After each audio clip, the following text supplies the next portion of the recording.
A ver, buenas noches con todos. ¿Me pueden confirmar si se escucha mi voz?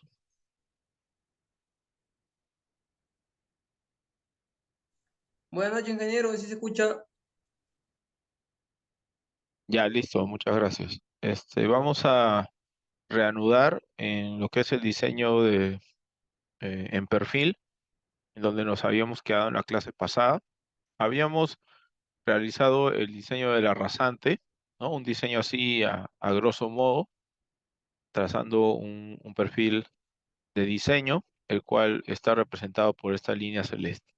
Entonces, vamos a continuar con el diseño. Ahora vamos a crear algunos criterios de diseño, algunos design check, así como lo hemos realizado en planta, en donde nos permite ver el radio mínimo, las tangentes mínimas. Bueno, acá en perfil también podemos crear un conjunto de verificación de diseño que nos permite ver si nuestro diseño está cumpliendo cierta normativa, ¿no? Pues para ello también hay que abrir la norma DG. Voy a abrir el PDF de la norma.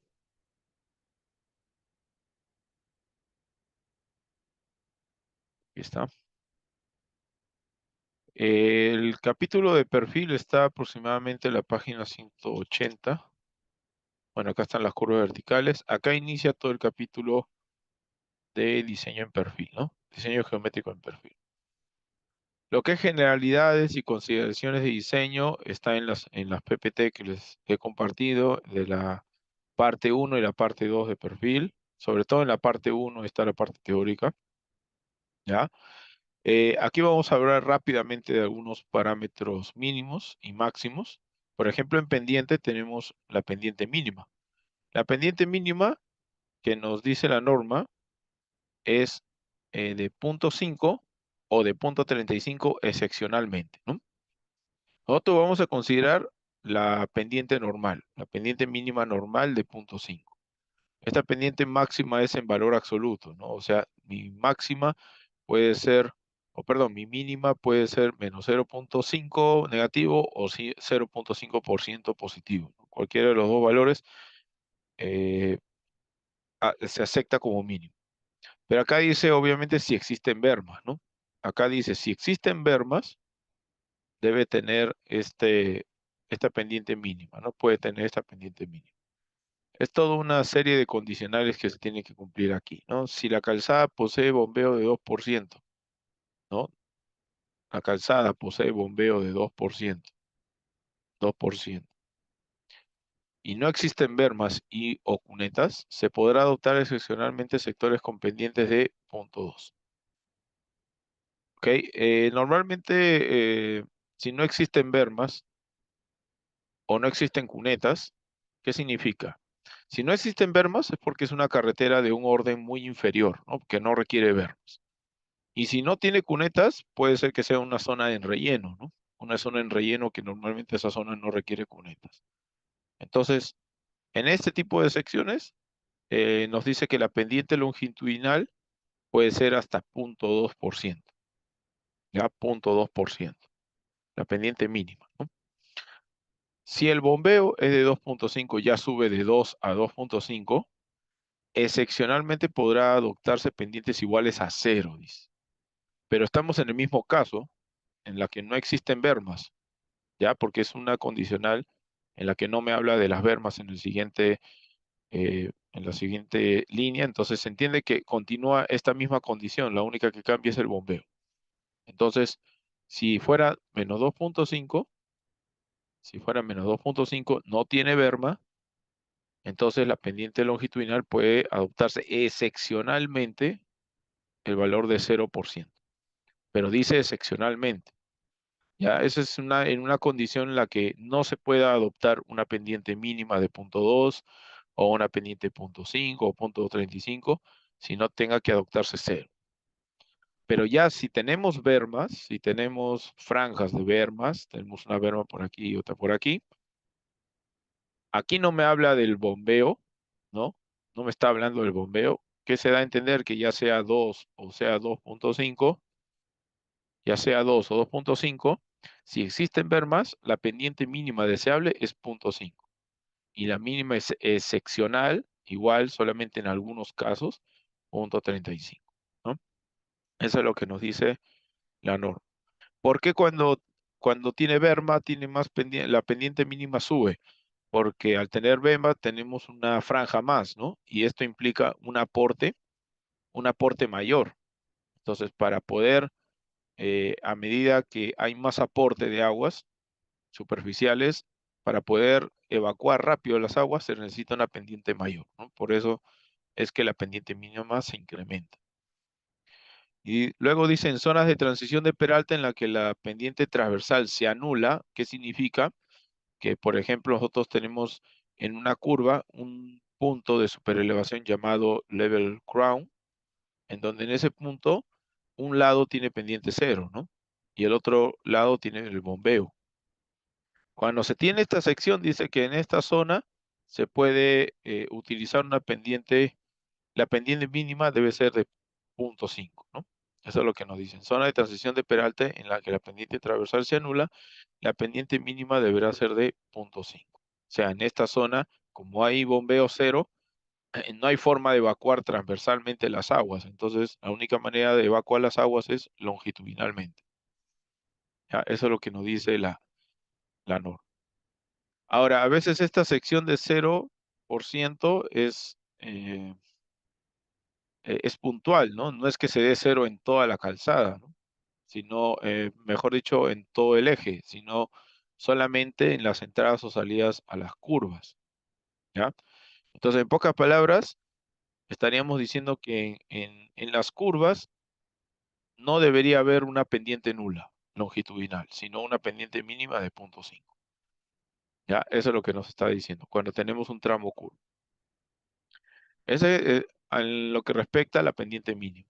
A la pendiente máxima está regulada por este cuadro que se presenta a continuación, este cuadro de aquí, en donde la pendiente máxima varía dependiendo de la velocidad de diseño,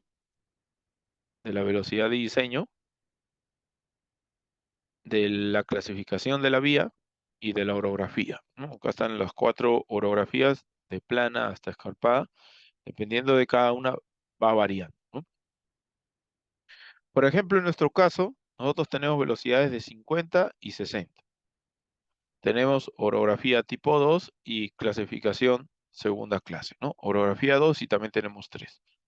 En la zona de orografía 3 podemos usar hasta 8% max. Y en la de orografía 2 podemos usar 7% máximo, ¿no? Eso es lo que nos dice la norma. Ahora, ¿qué más nos dice la norma? ¿No? ¿Qué más nos dice la norma? Bueno, más arribita, antes de la tabla, nos dice que en zonas de altitud superior a 3.000 metros, los valores máximos de la tabla se reducirán 1% para terrenos accidentados o escarpados. Entonces, en nuestro caso, si nosotros revisamos,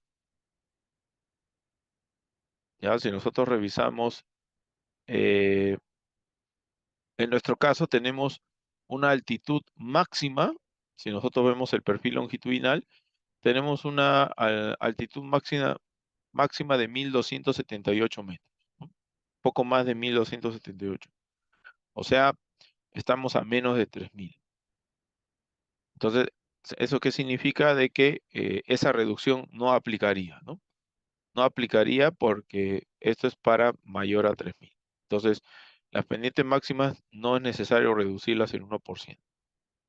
Si fueran autopistas, fuera el caso de autopista, dice que la pendiente de bajada podrá superar hasta en 2% los máximos establecidos en autopista, ¿no? O sea, si hubiera diseñado una autopista a 100 kilómetros por hora en una autopista de segunda clase, mi pendiente máxima en una orografía plana sería 5, pero podría subirla hasta 7% en un tramo de bajada, siempre y cuando sea el tramo de bajada. Ustedes saben que en una autopista tenemos calzadas separadas, una calzada, la mediana y la otra calzada, ¿no?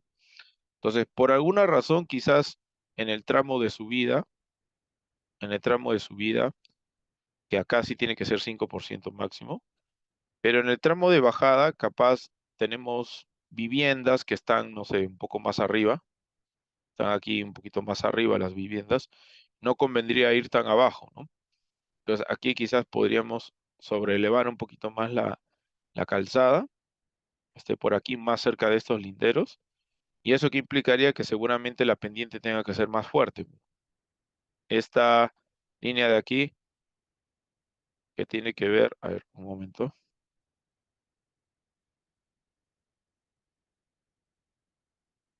A ver, ¿me escuchan?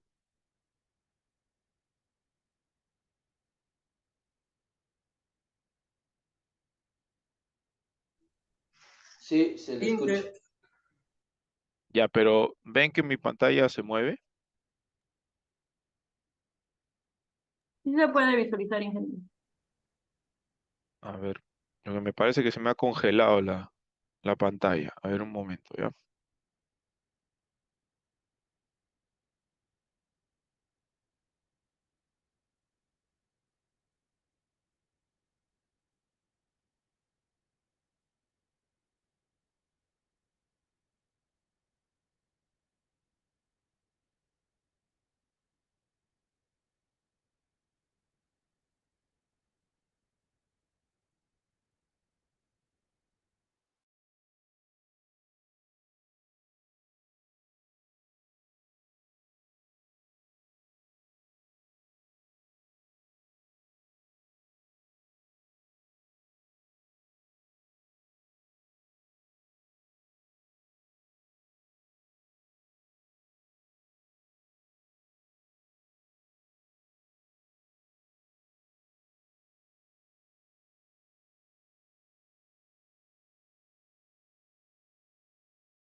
A ver, ¿me escuchan? ¿Me escuchan?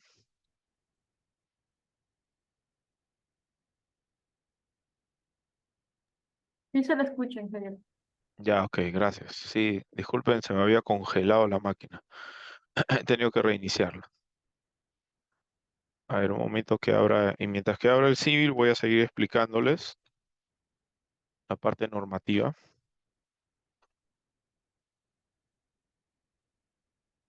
Ya,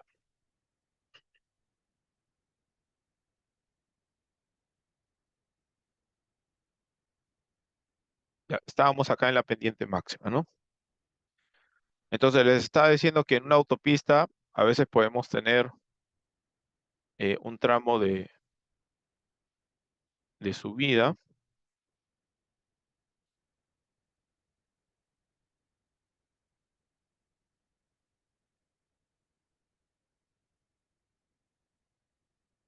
A ver, un momento.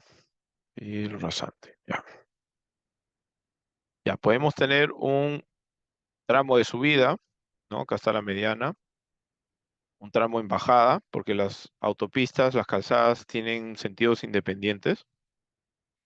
Entonces, digamos como subida podemos tener 5%, ¿no? En tramo de subida. Pero en la bajada podríamos tener más pendiente, ¿no? Quizás imagínense que por aquí hay terreno y por acá están viviendas, ¿no? Y queremos que este nivel esté un poquito más cerca de las viviendas. ¿Ya? Entonces, eh, en ese caso, con 5% no llegamos a ese nivel, entonces podríamos utilizar 7, ¿no? Podríamos independizar cada nivel, o sea, no hacerlo dependiente de la mediana, sino hacerlo independiente, ¿no? Que cada uno tenga su perfil. De tal manera que uno tenga 7% y el otro tenga 5%, ¿no? Este sea para el regreso y este sea para la ida, ¿no? En ese caso, podría darse ese caso, ¿no? Donde cada calzada es independiente de su altimetría, pero basándonos en esa norma, ¿no? En la norma que nos dice que en las autopistas el tramo de descenso en bajada puede llegar a ser hasta 2% más la pendiente máxima.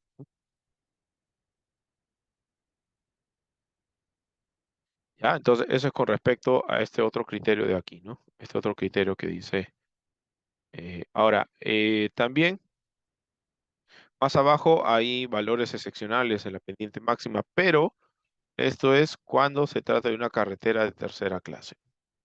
Cuando se trata de una carretera de tercera clase, se pueden aplicar estas consideraciones excepcionales. En el caso de ascenso continuo, cuando la pendiente sea mayor a 5, o sea, por ejemplo, yo tengo desde un punto hasta otro punto tengo 6%, ¿no? Y es un tramo continuo en ascenso.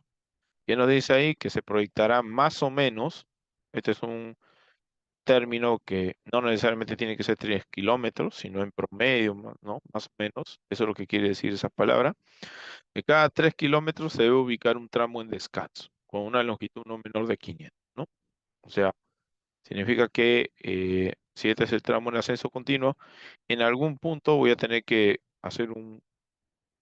colocar un PI, otro PI por aquí, y diseñar un tramo así en descanso. ¿Ok?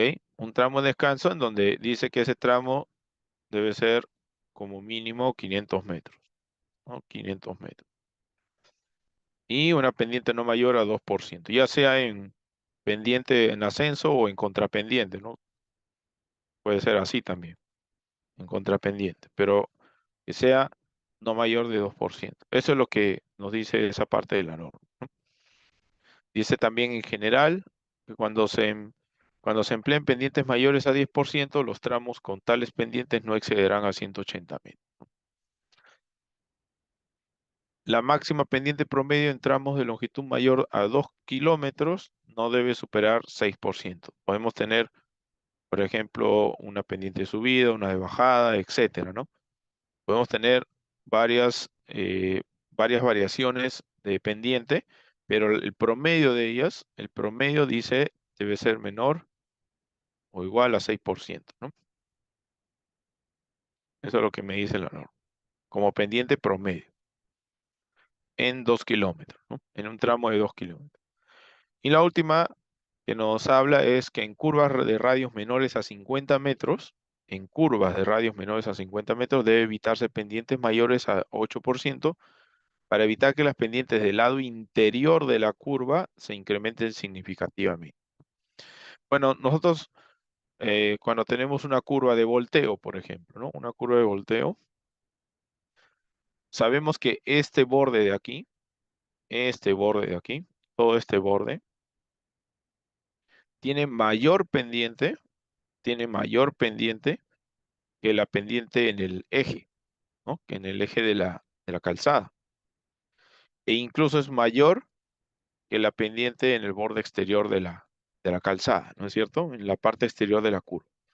Entonces, esta pendiente 1, esta pendiente 2, esta pendiente 3, P1 menor a P2 y menor a P3, ¿no? O sea, la mayor de todas las pendientes es del borde interior. Imagínense, pues, si esta pendiente del centro fuera 10, ¿cuánto sería esta de la parte interior? Pues fácil podría ser 12%, 13% quizás, ¿no?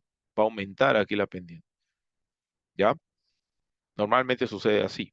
Entonces, por eso la norma nos dice de que en estos tramos de radios menores a 50 metros, como por ejemplo la curva de volteo o curvas de radio mínimo, en ese tipo de curvatura hay que tratar de evitar que las pendientes sean mayores a 8%. O sea, como máximo 8, ¿no? Eso es lo que nos dice la norma, ¿ya? Pero todo esto, ojo, todo esto es carretera de tercera clase, ¿ya? Estas son consideraciones que se deben tomar en cuenta para carreteras de tercera clase. Para el resto de carreteras se basan en las normas, en los parámetros normales, ¿no? La pendiente máxima que está aquí, estos otros dos valores que aparecen aquí también, si nuestro proyecto está a más de 3.000, menos de 3.000. Pero estos son pendientes máximas excepcionales y también consideraciones excepcionales. Muy bien, este tema de longitud en pendiente también está en el PDF que les he compartido en el primer PDF. Ahí lo van a poder ver, pero básicamente esta longitud en pendiente trata del análisis de tramos en ascenso, ya, de tramos en ascenso, en donde ese tramo es o tiene una longitud tal que puede ralentizar la operación de un vehículo pesado, ¿no? Y eso implica a que el vehículo pesado, al perder velocidad, pues mejor dicho, eso se traduce en una longitud crítica, en pendiente. Nosotros sabemos que los vehículos pesados en pendiente fuerte, muy fuerte, empiezan a perder velocidad, ¿no? Empiezan a ir lento, lento, mientras que los vehículos ligeros pueden ir más rápido, pues debido al vehículo pesado que está adelante, los otros vehículos están atrás haciendo cola, ¿no? Y no pueden pasar porque está el pesado adelante. Entonces, eh, lo que trata de decirnos este capítulo es analizar para qué valores de pendiente y para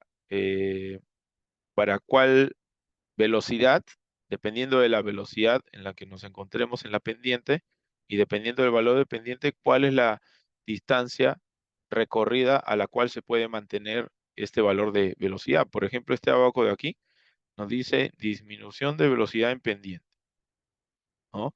Distancia recorrida en pendiente y el valor de la pendiente. Entonces, ¿qué nos quiere decir esto? Por ejemplo, si tenemos una pendiente de 7% y la distancia recorrida es aproximadamente 300 metros, o sea, nosotros intersectamos aquí, luego vamos por aquí. ¿Y qué nos va a leer esto? Nos va a leer la velocidad en la pendiente. O sea, cuando más o menos tenemos tenemos esta pendiente de 7% y estamos llegando a una longitud de 300 metros en 7%, posiblemente nuestra velocidad de marcha sea 20 kilómetros por hora. Eso es lo que nos quiere decir este abaco. O si, por ejemplo, la pendiente es 4% y la distancia es 600 metros, ¿no? Entonces, intersectamos aquí la gráfica y trazamos una horizontal. Más o menos nos arroja unos 27, 28, 27 kilómetros por hora aproximadamente, ¿no? O hasta 25. Entonces, ¿qué significa? Que cuando el vehículo recorra 600 metros en 4% de pendiente, cuando llega a los 600 metros, posiblemente su velocidad se haya reducido hasta 25 kilómetros por hora. Eso es lo que significa esta gráfica. Acá tenemos otra gráfica en donde tenemos los valores de pendiente de subida, la distancia recorrida en pendiente, y esta de aquí vendría a ser, a ver, distancia recorrida en pendiente, pendiente de subida. Ya, estos valores son los valores de pérdida de velocidad. Estos valores de aquí. 10 kilómetros por hora, 20 kilómetros, 25, 30. Entonces, por ejemplo, si yo recorro 200 metros, si yo recorro 200 metros, trazo la línea hacia arriba y yo quiero saber si yo asumo que voy a perder 10 kilómetros por hora de velocidad en una distancia de 200 kilómetros, ¿cuánto tiene que ser esa pendiente? Esa pendiente tiene que ser 3%, ¿no? Más o menos lo intersecto, sería 3%. O sea que si yo recorro 200 metros con una pendiente de 3%, puedo tener una pérdida de 10 kilómetros por hora. Ojo, esto es hablando de los vehículos pesados, ¿ya? No es de los vehículos ligeros, los vehículos pesados. Si, por ejemplo, esa misma distancia la recorro, pero a una mayor pendiente, por ejemplo, a esta pendiente de aproximadamente 4.7, ¿no? Más o menos. Si yo recorro 200 metros con una pendiente de 4.7, voy a perder 20 kilómetros por hora, ¿no? Y así, si a esa misma distancia yo la recorro en una mayor pendiente, voy a perder mayor velocidad, ¿no? Eso es lo que significa esta gráfica de aquí. ¿Ya? Es la longitud crítica en pendiente. Esa es la gráfica. Si yo quisiera al revés, ¿no? Si yo quisiera saber, tengo una pendiente de 7% y yo solamente quiero perder como máximo 20 kilómetros por hora. Entonces intersecto 7 con 20 y luego me voy a la parte inferior y leo la distancia aproximada. Más o menos saldría unos 120, ¿no? 120, 125 metros. O sea, ¿qué significa esto? Que si yo tengo una pendiente en mi diseño de 7%, a lo mucho la distancia recorrida para 7% debe ser 125 metros. ¿Para qué? Para garantizar una pérdida de velocidad máxima de 20 kilómetros por hora. O sea, si yo tengo acá un tramo de 7, ¿no? Tramo de 7% en subida, y este tramo tiene una longitud de 125 metros. Entonces, si el vehículo empieza con una velocidad B, el vehículo pesado, aquí su velocidad, esta es la velocidad inicial. La velocidad final va a ser la inicial. Un ratito, voy a cerrar esto. Ya. Va a ser la inicial menos el valor de esta velocidad de aquí, que más o menos me ha salido, sería 20 kilómetros por hora, ¿no? Menos 20 kilómetros por hora. Si acá inicié con 50, acá voy a terminar más o menos por el desgaste de la subida, voy a acabar pues con 30, ¿no? 50 menos 20, 30. Acá voy a acabar con 30 kilómetros por hora. ¿Ya?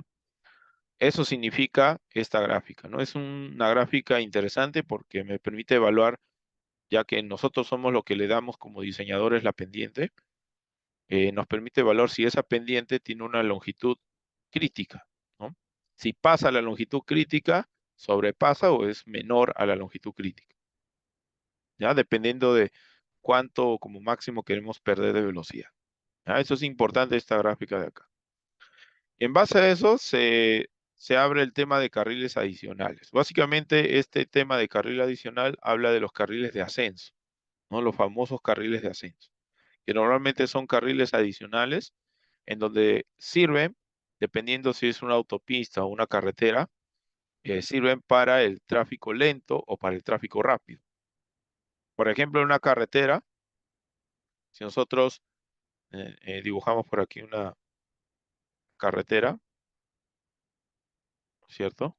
Una carretera, ¿no? Y acá está el vehículo pesado haciendo cola, ¿no? Generando cola a los vehículos ligeros acá atrás, porque se está yendo lento. Entonces lo que se realiza es un carril más.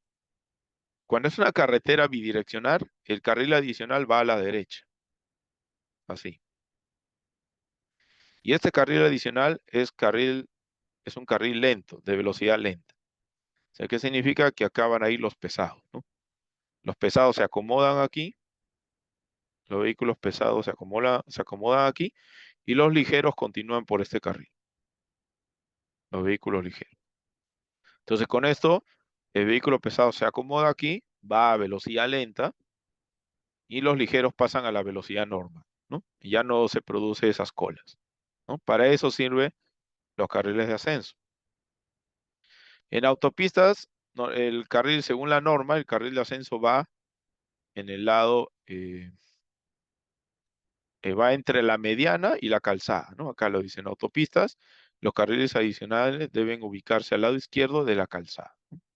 Pero este carril adicional es para circulación rápida, ¿no? Ya no es para la circulación lenta, sino rápida.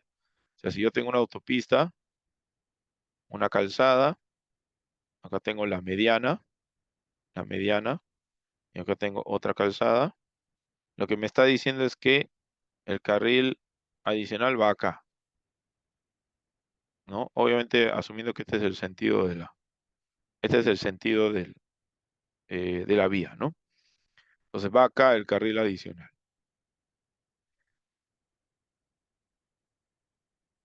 ¿Ya? Eso es lo que nos dice. Y este sería un carril rápido, no lento, ¿no? Sería un carril rápido. Es decir, el vehículo pesado iría por aquí y el ligero haría como maniobra de adelantamiento, ¿no?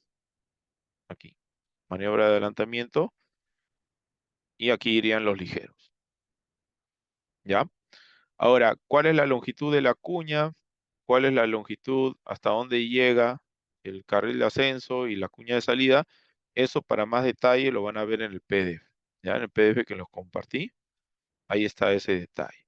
Ya les voy a enseñar más o menos dónde está para que se guíen. Eso está en la sesión 4, si no me equivoco.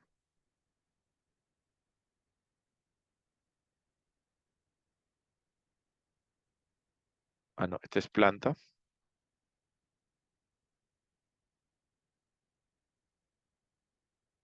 La sesión 5, ¿no? Sesión 5 sería. Sesión 5. Ahí está. Acá está. Diseño geométrico en perfil. Acá están todas las consideraciones en el diseño, un resumen. Acá está la parte de longitud en pendiente y aquí está lo que es el carril adicional, carril de ascenso. En el caso de autopistas y en el caso de carreteras bidireccionales. ¿Ok? Ya, ahí está para que lo repasen. Está ahí bien explicadito. Ya, ahí lo pueden ver. Ya cualquier cosita me consulta, ¿no? Esto no lo vamos a ver tanto en nuestra carretera que vamos a diseñar, salvo que sea necesario, pero no lo vamos a ver mucho. Esto como concepto nada más. Ya, ya, muy bien. Entonces, eso es con respecto a carriles adicionales o carriles de ascenso. Y en curvas verticales, bueno, las curvas verticales son un elemento que nos permite transicionar o pasar de una pendiente a otra pendiente, ¿no? ¿Cómo pasamos de una pendiente P1 a una pendiente P2? Pues a través de un elemento que enlaza estas dos tangentes verticales y este elemento es una curva vertical, ¿no? Las curvas verticales, como ya les había indicado, pueden ser parabólicas, pueden ser circulares también, circulares, o pueden ser, de las parabólicas pueden ser simétricas o asimétricas, ¿no? O asimétricas, ¿ya? Pueden ser simétricas o asimétricas. Y en la norma nos habla del parámetro K, ¿no? Ahí nos habla justamente del parámetro K. ¿Qué cosa vendría a ser el K? Bueno, si tenemos esta pendiente de inicio y esta pendiente de entrada y salida, el K vendría a ser la longitud de la curva vertical, esta longitud LC, dividida entre A. Y A es la diferencia algebraica de pendientes, la pendiente final, pendiente 2, menos la pendiente inicial, pendiente 1, en valor absoluto. Ese es el valor de A. ¿Ya? Valor absoluto de la diferencia algebraica de pendientes. Siempre es pendiente de salida menos pendiente de entrada, ¿no? Final menos inicial. Ese es el valor de K. Mientras el K sea mayor, sea más grande, la longitud de curva vertical es mayor, por lo tanto, ofrece mejor graduación al momento de ingresar a la curva vertical, ¿no? Mayor confort, mayor seguridad. A medida que el K es más pequeño, menor, pues es una curva, se traduce en una curva más pequeña, ¿no? Una curva que puede tener esta forma. Una curva más pequeñita, que puede ser más peligrosa, menos segura, menos confortable. ¿Ya? Acá hay unos gráficos en donde clasifica las curvas convexas y cóncavas. Convexas es porque tiene, digamos, la curvatura hacia arriba, ¿no? La forma de la curvatura del lomo hacia arriba. Y las cóncavas son las que tienen la, la parte del lomo hacia abajo, ¿no? ¿Ya? Cóncavas es la que tiene la parte del lomo apuntando hacia abajo, o en todo caso la abertura de la curva vertical mirando hacia arriba, y la otra es la inversa. Ya dependiendo de su simetría, pues hay simétricas y asimétricas, ¿no? las curvas verticales parabólicas simétricas y las asimétricas. Estos son algunos de los elementos de las curvas verticales, ¿no? Que esto, bueno, es un concepto general geométrico para calcular la diferencia algebraica de pendientes, la externa o la ordenada vertical de la curva vertical, y bueno, la ordenada en cualquier punto de la parábola.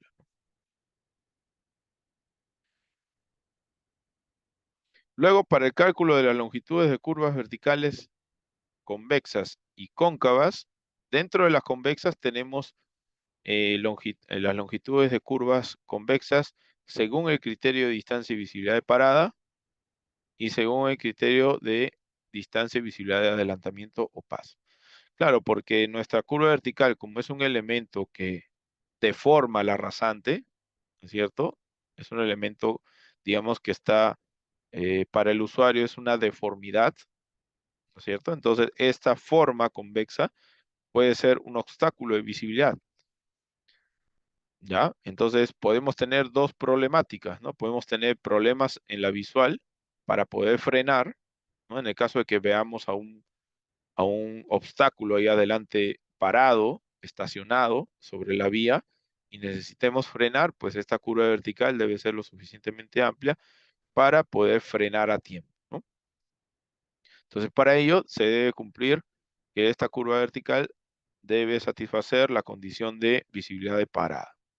Ahora, si queremos que la curva vertical sirva también para adelantar, porque esta curva vertical puede estar en un tramo tangente, ¿no? En planta podemos estar así en una tangente amplia, pero en perfil podemos estar en este tipo de predisposición geométrica, ¿no? Podemos tener una tangente larga, pero en medio de la tangente una curva vertical.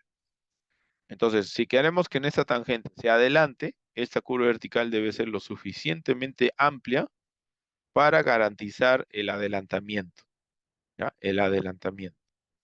Normalmente, las longitudes de curva vertical para adelantamiento son mucho más grandes que las longitudes de curva vertical, considerando el criterio de distancia de parada, porque sus distancias son menores. La distancia de parada es un valor mucho menor que la distancia de adelantamiento, ¿ya?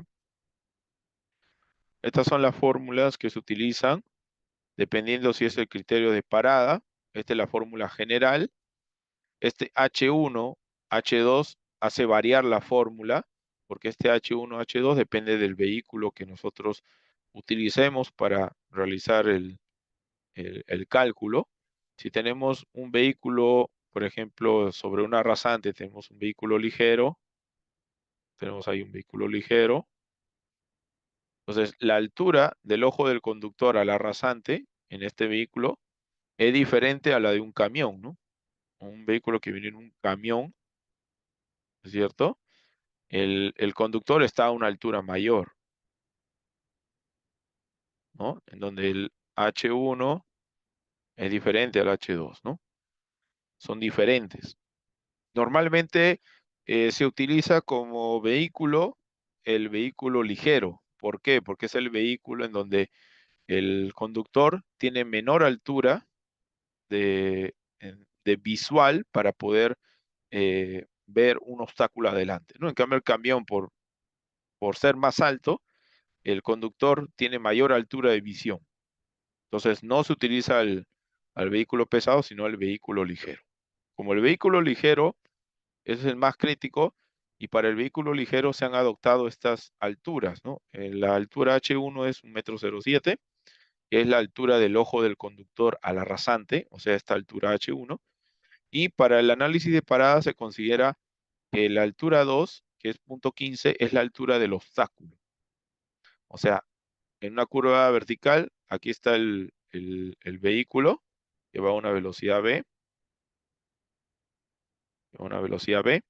Este tiene una altura H1 de 1,07,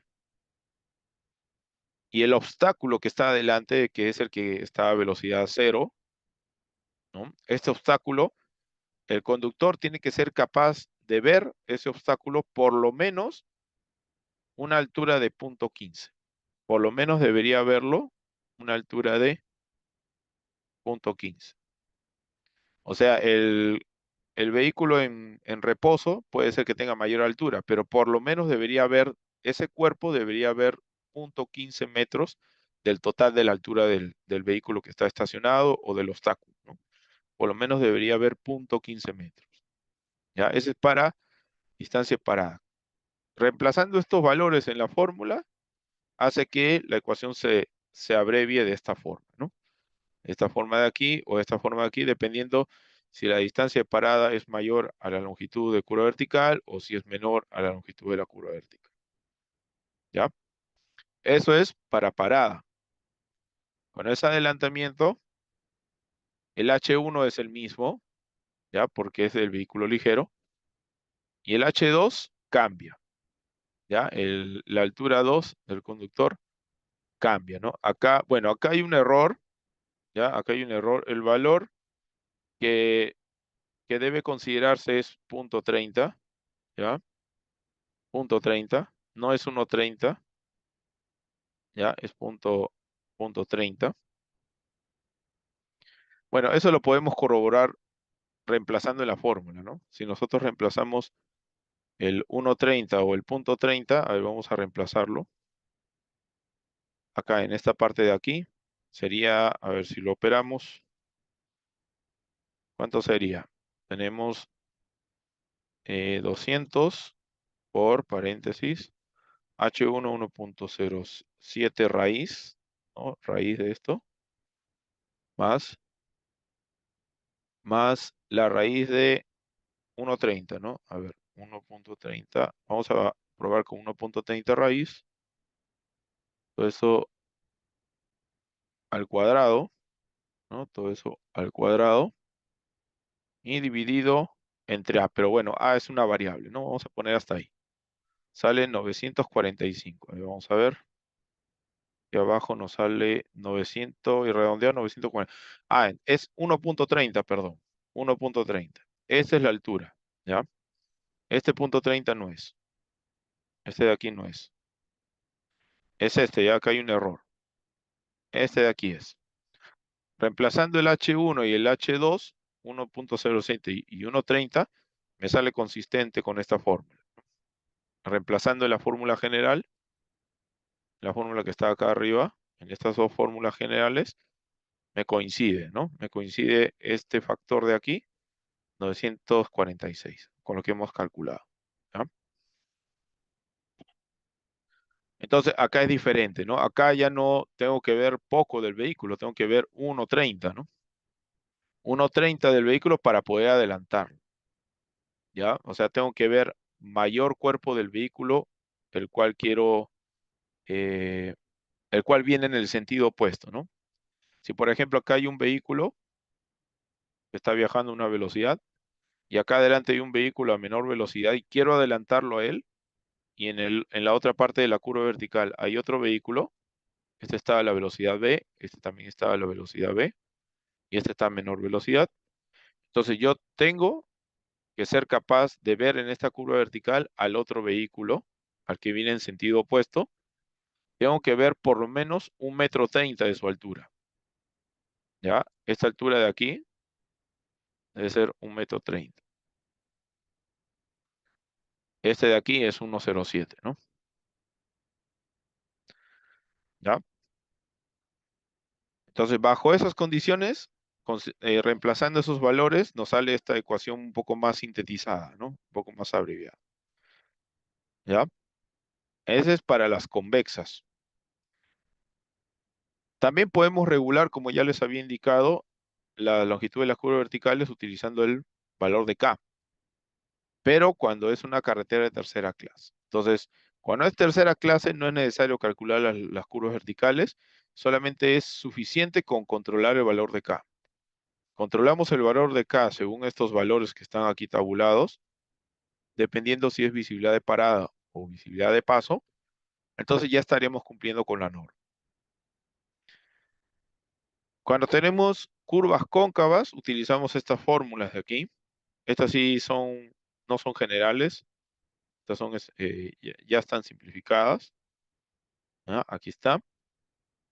En donde, para que se dé este caso normalmente se da cuando tenemos visión nocturna, ¿ya?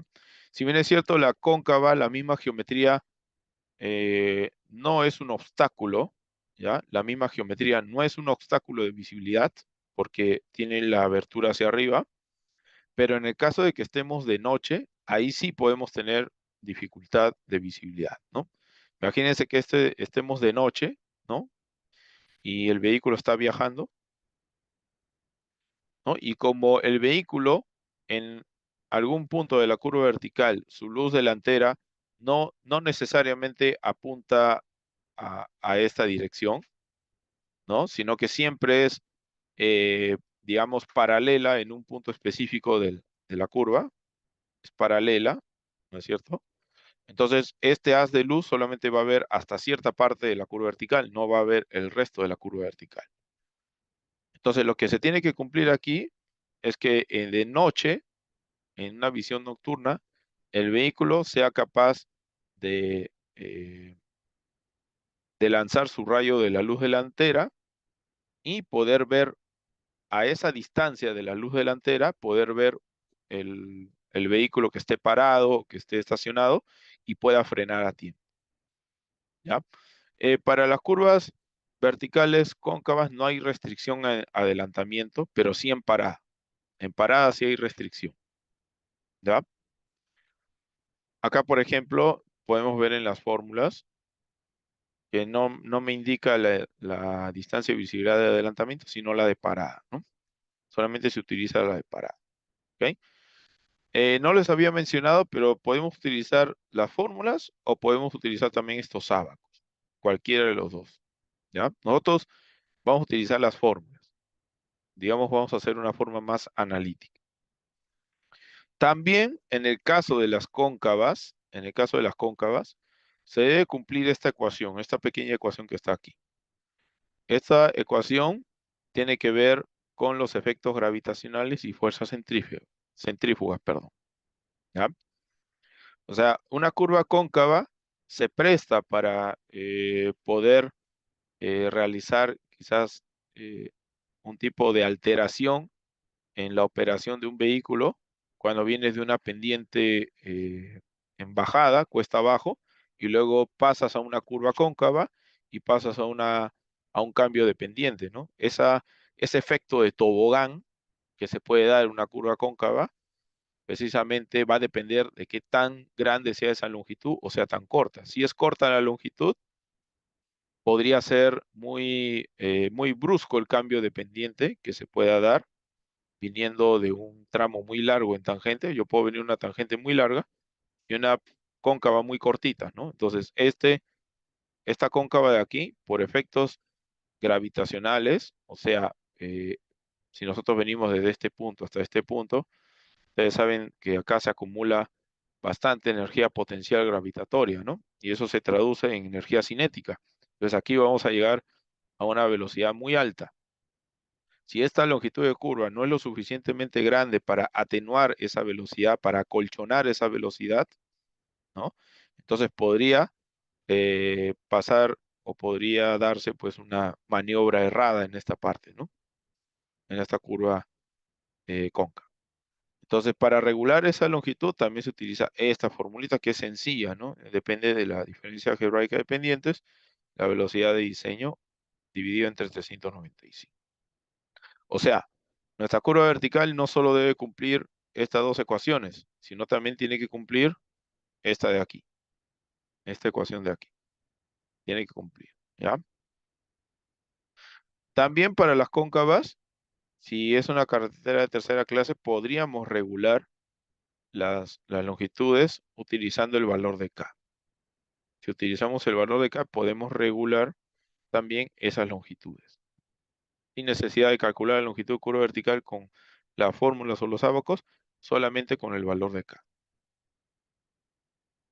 Ahora, tanto hemos hablado de distancia parada o distancia de adelantamiento, ¿no? Pero ¿dónde calculamos eso? ¿Cómo calculamos la distancia parada? Bueno, para eso nos vamos al capítulo de distancia y visibilidad.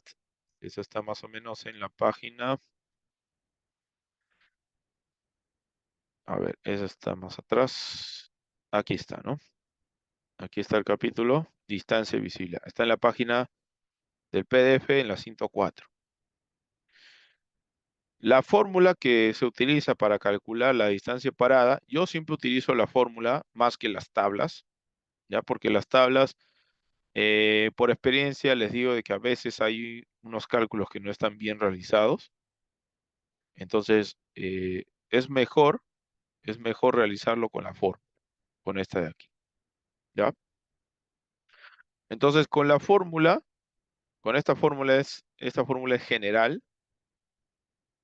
nosotros calculamos la distancia parada, que es igual a 0.278, la velocidad de diseño, la velocidad está en kilómetros por hora, el tiempo de percepción, según la norma, el tiempo de percepción es 2.5 segundos, ¿no? Más abajito aparece la distancia de reacción de frenado calculado es 2.5 segundos.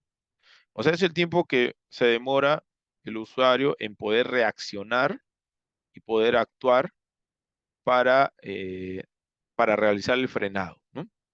Yo, por ejemplo, percibo un objeto y tengo una reacción y tengo un intervalo de tiempo que me dura esa reacción, ¿no? Ese es el tiempo de reacción y percepción. Ese tiempo es 2.5 segundos. La velocidad de diseño al cuadrado, nuevamente, entre 254, multiplicado por la desaceleración o la deceleración en metros por segundo cuadrado, que ese valor también está aquí, 3.4 metros por segundo al cuadrado, ¿no? Ese valor es para el frenado, ¿no? Este es, digamos, el valor el cual se traduce en qué tanta intensidad le vamos a dar al frenado, ¿no? Y esa intensidad es 3.4 metros por segundo al cuadrado, la desaceleración. O sea, es una desaceleración que en lo posible es constante, no es variable, ¿no? Nosotros cuando pisamos el freno, no lo pisamos de forma variable, ¿no? Tratamos de pisarlo de manera constante, ¿no? Damos una pisada constante, una fuerza constante. Entonces, así debería frenarse con seguridad, ¿ya? Ese valor va aquí, dividido entre 9.81, más menos la pendiente del tramo de análisis. Más menos, ¿por qué? Porque puede ser de subida o puede ser de bajada. Si es de bajada, se le pone con su menos. Y si es de subida, se le pone con su más. Y el valor de I es en tanto por 1. O sea, aquí no va en su valor porcentual, ¿no? Como por ejemplo 8%. Si nos dijera que en la ecuación entra en su valor porcentual, este 8 entra directo acá. Pero aquí nos dice que va en tanto por 1. O sea, en tanto por 1 es su valor decimal, 0.08. Ese 0.08 va aquí, en la forma. ¿Ok? Acá hay unas tablas que nos indican las distancias de parada según la velocidad y, bueno, según la distancia de percepción y reacción y la distancia durante el frenado a nivel, ¿no? Que básicamente es lo que aparece en las fórmulas. Acá también tenemos cuadros similares, solamente que aquí es para pendientes mayores, pendientes entre 3, 6 y 9%. Este de aquí es para pendiente plana, pero como les repito, yo les sugiero utilizar la fórmula, ¿no? La fórmula es más rápida de solamente leer los datos y les va a dar el valor exacto. También hay un ábaco, pero yo en la experiencia les digo que a veces el ábaco hay unos valores aquí que no estaban bien calculados. En su momento hice unos cálculos para verificar y algunos valores no estaban correctos, así que no les recomiendo basarse tanto en el ábaco, ¿no? A menos que, bueno, no tengan una calculadora en la mano y no puedan calcular con la fórmula, bueno, ya pueden tener su ábaco y leer, ¿no? Leer qué longitud podría darles la distancia para. La distancia de adelantamiento, acá aparece un esboce, más o menos estas son las etapas en las que se da una maniobra de adelantamiento, ¿no? Tiene la primera etapa que es en la cual se prepara para poder maniobrar y adelantar. Se tiene la segunda etapa en donde ya hace la maniobra de cambio de carril. Se tiene la tercera etapa en donde sobrepasa el vehículo y luego regresa a su carril. Hay una distancia que tiene que haber una distancia de holgura entre el vehículo del sentido opuesto y el vehículo que está adelantando. No pueden llegar, este vehículo de aquí no puede llegar a retornar a su carril justo en el momento de que se cruza con el otro vehículo. No, tiene que haber una distancia. Y la otra distancia vendría a ser la distancia que ha recorrido el vehículo que va en el sentido contrario hasta antes de encontrarse con el vehículo que está adelantado. Esas son las etapas de adelantamiento y cada etapa pues tiene un cálculo. Un cálculo está dividido en 4 momentos, de 1, de 2, de 3, de 4, en donde cada momento, cada D se calcula a través de estas formulitas, en donde aquí aparece el significado de cada una de ellas, de cada variable. Aquí está el D2. El D3 es un valor que puede variar entre 30 y 90, o sea, este valor de aquí, entre 30 y 90, como mínimo 30 y como máximo 90 metros, ¿no? Esto va a depender de cuál es la velocidad a la cual están circulando. Si vamos a 30 kilómetros por hora, obviamente este D3 puede ser 30, ¿no? Pero si ya vamos a más velocidad, puede ir incrementando. Entonces, el asunto está en que estos valores, dependiendo de la velocidad de diseño, se puede resumir en este cuadro de aquí. Este cuadro de aquí me muestra la velocidad de diseño específica en la que se efectúa la maniobra, que es a la velocidad de diseño. Velocidad del vehículo adelantado, que se supone que es un vehículo que está yendo más lento de lo normal, por eso es que sale un valor menor de velocidad. Y el vehículo, la velocidad del vehículo que adelanta, ¿no? Entonces, esta es la velocidad de diseño antes de adelantar. Esta es la velocidad de diseño cuando estás adelantando al vehículo más lento. Y esta es la distancia calculada y la distancia redondeada de la distancia de adelantamiento, ¿no? Por ejemplo, en nuestro caso, ¿qué valor sería de adelantamiento? Para 50 y para 60 de diseño sería 345 y 410, ¿no? Esas serían las distancias de adelantamiento que tendríamos que considerar, si es que vamos a considerar el adelantamiento de nuestro diseño. ¿Ok? Más abajo también, bueno, hay un abaco, bueno, acá no está, más abajo, este de aquí, pero este de aquí no es compatible, ¿ya? Este de aquí, si ustedes se dan cuenta, la distancia de adelantamiento me sale menor, ¿no? Acá hay valores menores, para 30 me sale 110, para 40 me sale 170, pero no es compatible con el cuadro. Con este cuadro aquí, que resulta de cálculos, ¿no? Con este cuadro para 30 es 200, no es 110, sino es 200, ¿ya? Así que yo les recomiendo que para el caso de adelantamiento sí utilicen el cuadro, utilicen esta tabla. Entonces, eso es lo que necesitamos saber para calcular nuestras curvas verticales, ¿no? Y para también crear nuestros verificadores de diseño para el diseño en perfil. Entonces vamos a ir al programa y vamos a plasmar algunos de esos verificadores de diseño en nuestro perfil. Para ello, vamos a irnos acá al Tool Space, a Settings, al grupo Profile, porque tiene que ver con perfil. Expandimos, vamos a Design Check, que son los conjuntos de verificación de diseño. Tenemos aquí el conjunto, ¿no? Que esto todavía no lo vamos a crear. Y más abajo tenemos para crear los verificadores de diseño para elementos lineales, o sea, tangentes, y para elementos curvos, o sea, para nuestras curvas verticales. Entonces, para el elemento lineal, vamos a hacer clic derecho sobre él y hacemos clic en Nuevo.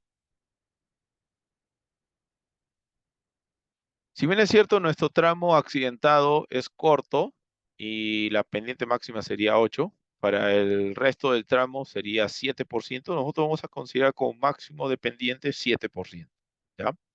Vamos a considerar como máximo ya que el tramo mayoritario pues es de ondulado. Entonces, Vamos a colocar acá.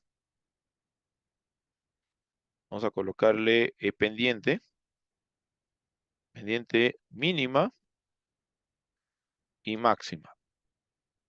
Si nosotros quisiéramos catalogar de acuerdo a la velocidad y de acuerdo a la velocidad y de acuerdo a la orografía, bueno, aquí como propiedad nosotros podemos agregar la velocidad, o sea, podemos evaluar la velocidad. Sí, podemos decir, sí, la velocidad es 30, entonces la pendiente máxima tiene que ser tal valor, tiene que ser tal valor, ¿no? Si la velocidad es 40, la pendiente máxima es tal valor, ¿no? Si la velocidad es 50, la pendiente es tal valor. Pero como acá evidentemente en las propiedades no podemos añadir la orografía porque no es un parámetro geométrico la orografía, ni tampoco podemos añadir aquí la clasificación por demanda. Entonces podemos crear un design check o un nuevo check especificando aquí para qué tipo de carretera y para qué tipo de orografía. Por ejemplo, yo le voy a colocar aquí pendiente mínima y máxima. Vamos a ponerle carretera, segunda clase, ¿no? Segunda clase, o podemos abreviarlo. Vamos a ponerle car, segunda, vamos a ponerle así. Clase, orografía ondulada. ¿Ya? Ondulada. Vamos a ponerle orografía tipo 2. Acá podemos abreviarlo también. Podemos colocarle pendiente mínima y máxima. Así. Y aquí en descripción le podemos colocar, ¿no? Pendiente mínima y máxima. Y máxima para carreteras de segunda clase y orografía ondulada. ¿Ok? Podemos colocarlo así, ¿no? Podemos crear otra, por ejemplo, para carretera de tercera clase, orografía tipo 3, ¿no? O carretera de segunda clase, orografía tipo 3. Si leemos para la orografía tipo 2, vamos a leer solamente un par de velocidades, no todas las velocidades. Vamos a leer solamente un par. Si nosotros nos vamos aquí a la norma, al capítulo de perfil, y nos vamos a la tabla de pendiente máxima, aquí podemos ver que para orografía ondulada y velocidad 60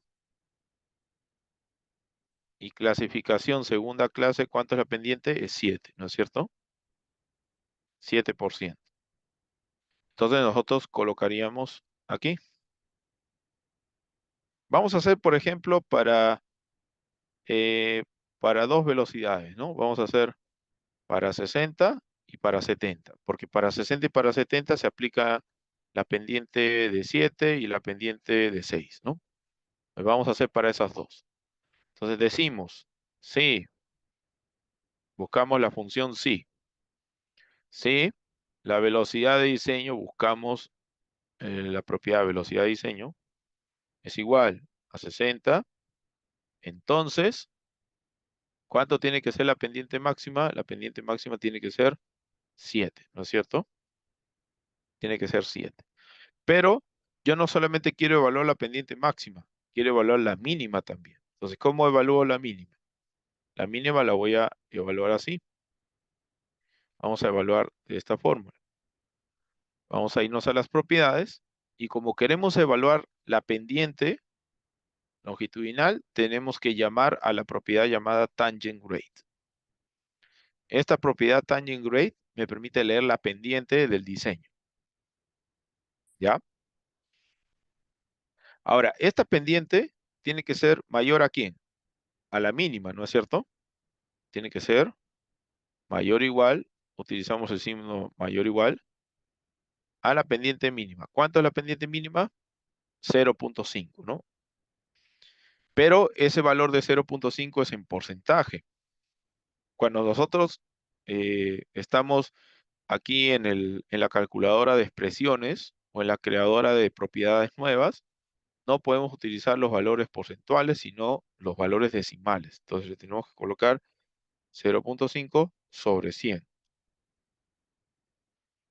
¿Ya? Y ojo, este valor puede ser positivo o negativo.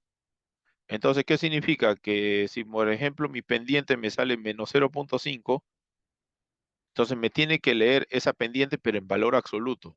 Porque este valor de aquí, que me dice que tiene que cumplir, es un valor positivo, ¿no? O sea, la norma me está diciendo que ya sea negativo o positivo, no debe pasar no debe ser menor de 0.5%. Entonces, si mi pendiente es menos 0.4%, ya no cumpliría, ¿no? Porque el valor absoluto de menos 0.4 es 0.4 y ese valor es menor a este mínimo. Entonces, lo que tenemos que hacer es garantizar de que este valor de aquí, pero en valor absoluto, sea mayor o igual a 0.5. Entonces, lo que vamos a hacer es que a esta propiedad de aquí le vamos a agregar el valor absoluto. Vamos aquí a la función valor absoluto. Cerramos el paréntesis aquí. ¿Ya? Ahí pueden ver, ¿no? Valor absoluto del valor que me salga la tangente tiene que ser mayor a 0.5. ¿Qué más se tiene que cumplir? ¿Se tiene que cumplir algo más al mismo tiempo? Sí. Se tiene que cumplir al mismo tiempo de que esa misma tangente tiene que ser esta tangente de aquí. Voy a copiar todo esto. Todo esto lo copio. Esa tangente, esa pendiente de esa tangente tiene que ser al mismo tiempo menor o igual a la pendiente máxima, ¿no? ¿Y cuánto es la pendiente máxima para velocidad 60?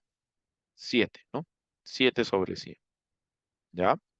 Y para que cumpla ambas condiciones, tenemos que unir estas dos preposiciones con un conector aquí en el centro. Ese conector tiene que ser el AND, ¿ya? O que es igual este símbolo de aquí, ¿no? Entonces, si la velocidad es 60, se tiene que cumplir que la tangente tiene que ser mayor a 0.5, pero menor a 7%, ¿no? Esa sería la premisa para 60. Si nosotros quisiéramos para 70, le ponemos una coma aquí, ese sería el caso contrario, ¿no? Caso contrario, puedo copiar todo esto, ¿no? Copio todo esto de aquí, lo copio aquí, y digo, si la velocidad de diseño es 70, fuera 70, entonces la pendiente tiene que ser mayor a 0.5, pero menor a ¿cuánto? A 6, ¿no? Hemos visto que en la norma decía que para velocidad 70, la pendiente tiene que ser menor a 6. ¿Ok? ¿Cuántos if hemos agregado aquí?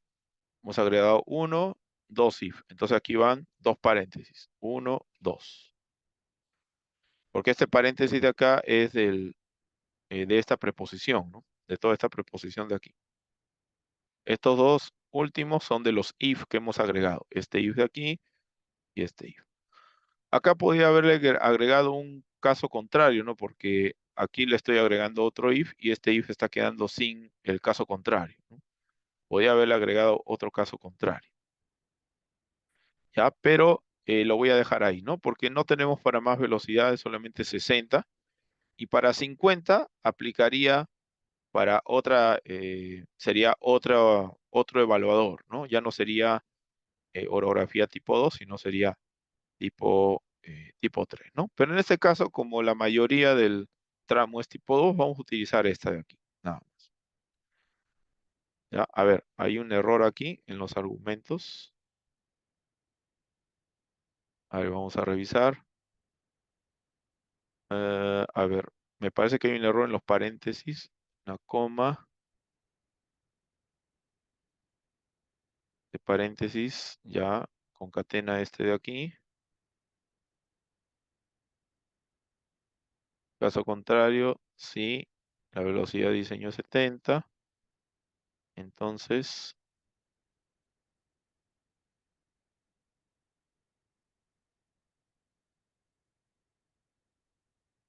ya, es el caso contrario, ¿no? No nos deja cerrarlo sin darle el caso contrario. Hay que darle el caso contrario. Vamos a poner una coma. Caso contrario, O sea, si la velocidad es cualquier otro valor, vamos a ponerle un valor cualquiera, ¿no? Vamos a copiar todo esto.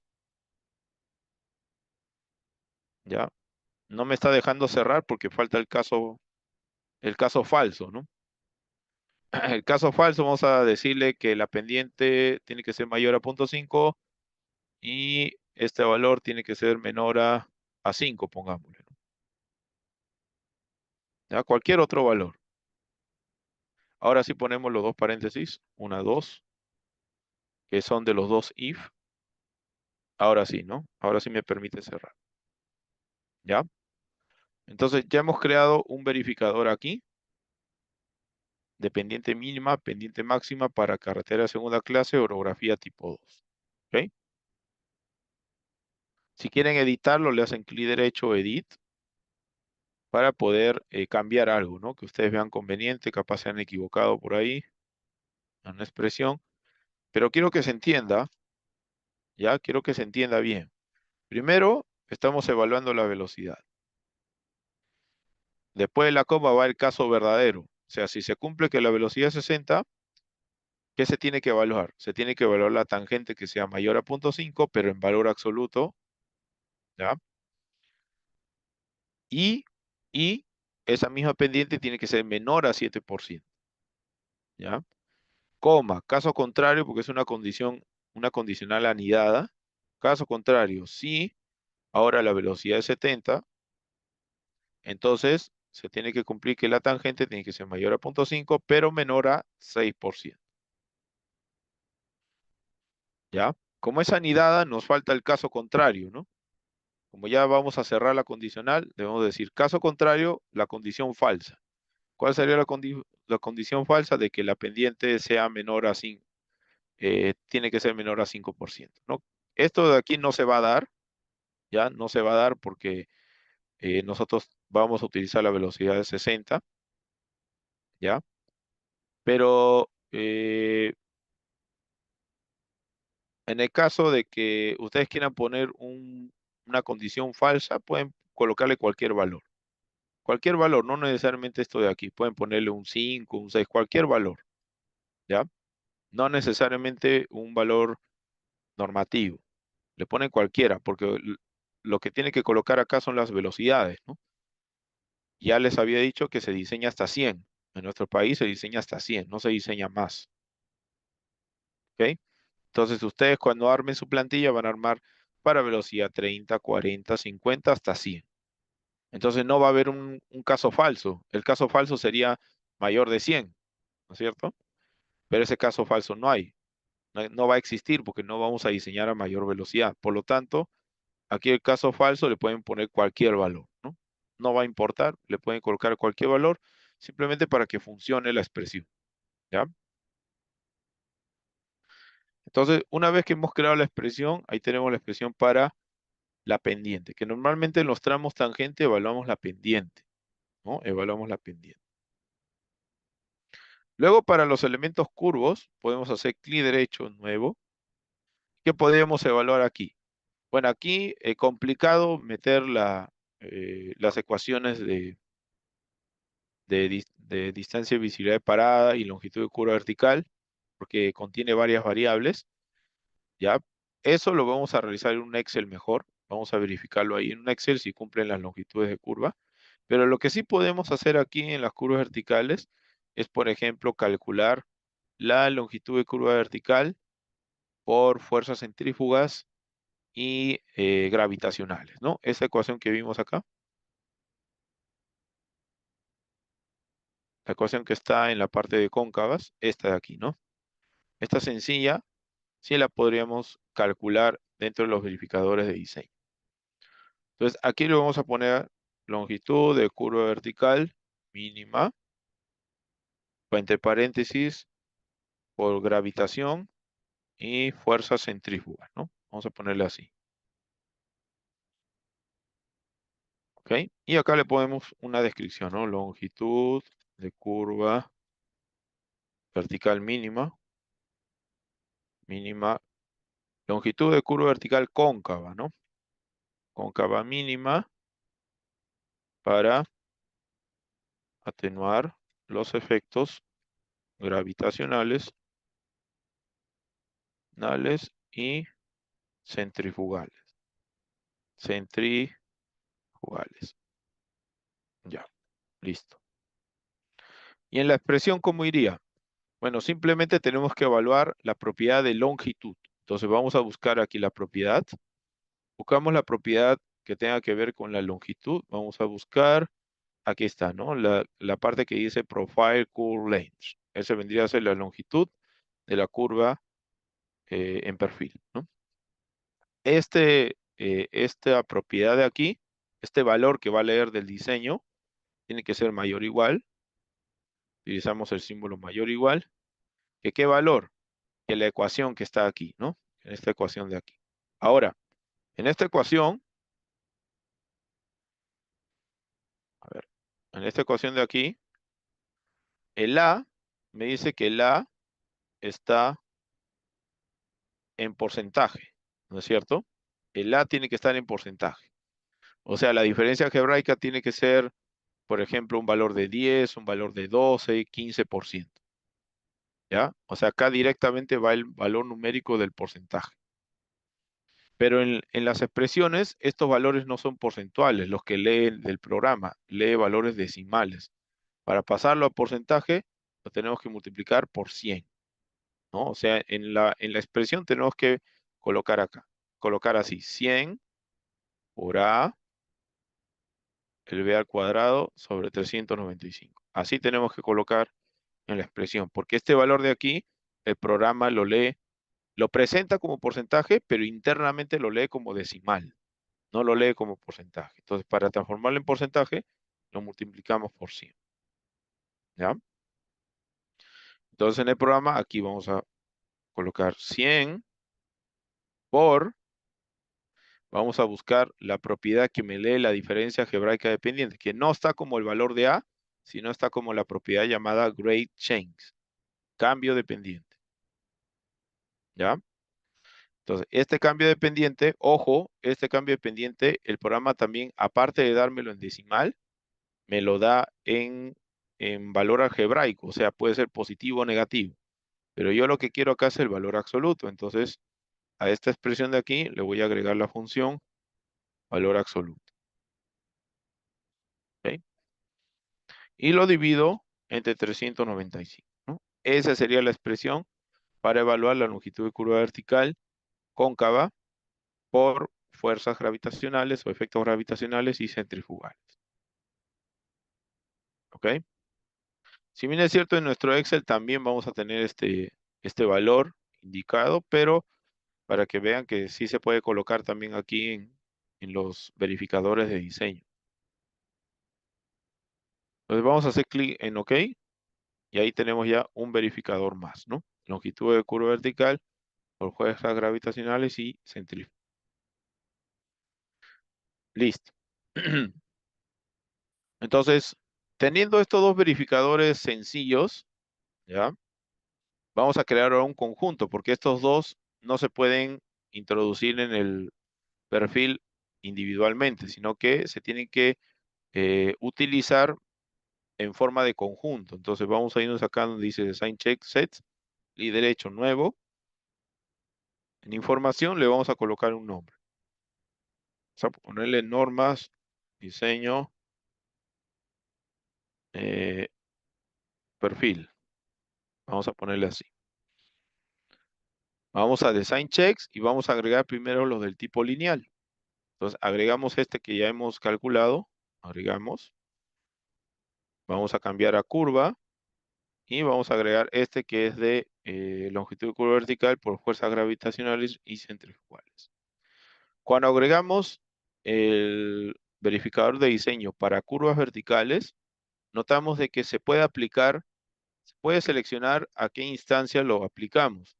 Si aplicamos este parámetro para las curvas convexas y cóncavas al mismo tiempo, o solamente para las convexas, o solamente para las cóncavas. Entonces, ¿a dónde lo tendría que aplicar este parámetro? Este parámetro sería solamente a las cóncavas, ¿no? Porque había dicho de que esta ecuación se aplica, según la norma, solamente para las curvas cóncavas. Entonces seleccionamos SAG Curve Only. Y simplemente aceptamos. Entonces ya tenemos ahí un conjunto de verificación de diseño, el cual ya lo podemos leer en nuestro perfil. Podemos seleccionar el perfil, clic derecho e irnos a las propiedades del perfil. En las propiedades del perfil tenemos una pestaña que dice Design Criteria, en donde aquí vamos a habilitar esta opción de usar verificadores de diseño. No vamos a utilizar de archivo de diseño, lo vamos a quitar el check, pero sí vamos a utilizar un conjunto de verificación de diseño. ¿Ya? Entonces aquí desglosamos y ahí nos aparece justamente las normas de diseño de perfil. ¿Ok? Solamente para recordar, los archivos de norma de diseño solamente permiten evaluar el K mínimo. ¿Ya? Solamente permiten evaluar el K mínimo que ya lo hemos visto en la norma. ¿Cierto? El K mínimo solamente se evalúa para las carreteras de tercera clase. Como en este caso estamos en carretera de segunda clase, ya no tendría sentido utilizar el archivo de norma. ¿Ya? Entonces, le damos ahí normas de diseño.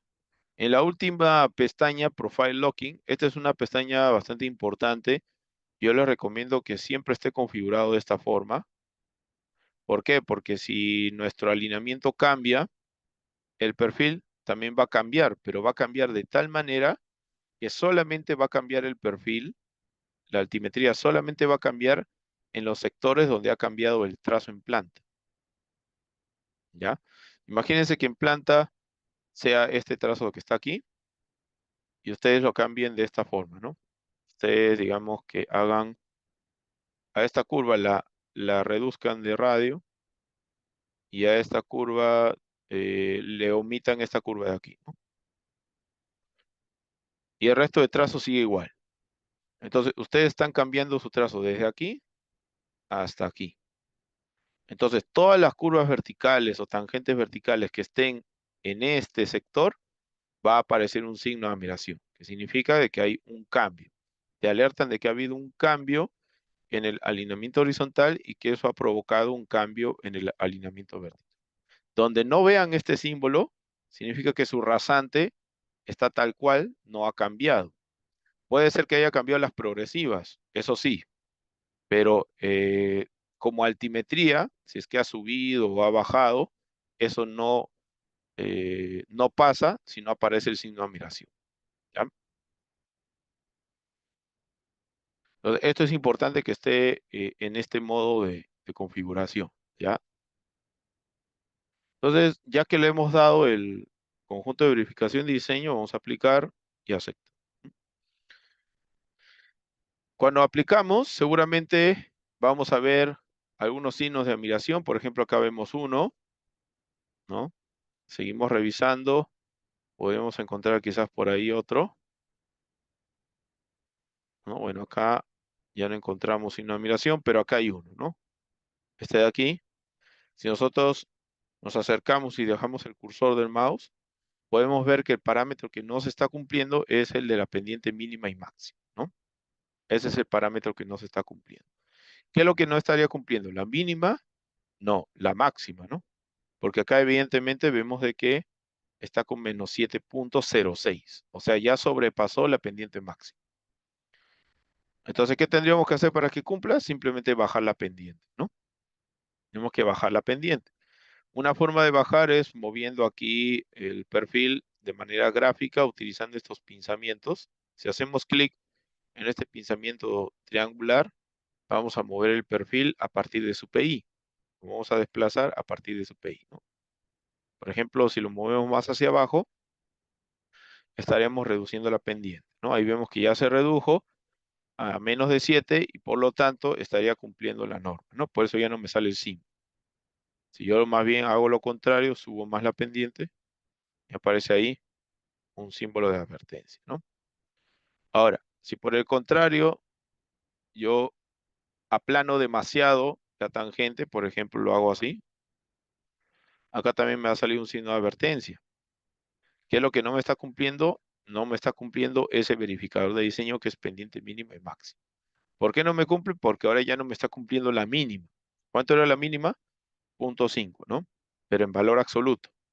O sea, a este valor de aquí yo le tomo el valor absoluto y se supone que este valor de aquí tiene que ser mayor a 0.5.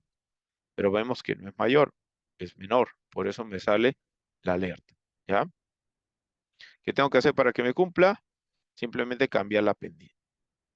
¿Ya? Una forma de cambiar la pendiente también es seleccionando el perfil, dirigiéndonos al editor de geometría que está en la parte superior. Y en el editor de geometría hacemos un clic en, en esta paleta. Hacemos un clic, va a aparecer una paleta aquí al costado. Y para seleccionar el PI que queremos modificar, vamos a seleccionar este PI de aquí. Picamos este PI de inicio y ahí podemos ver la pendiente, ¿no? La pendiente de salida. ¿Por qué me dice de salida? Porque en cada posición de PI, pues nosotros estamos situados en este PI. Si vemos hacia atrás, vemos la pendiente de entrada. Este sería la pendiente IN, la pendiente de entrada.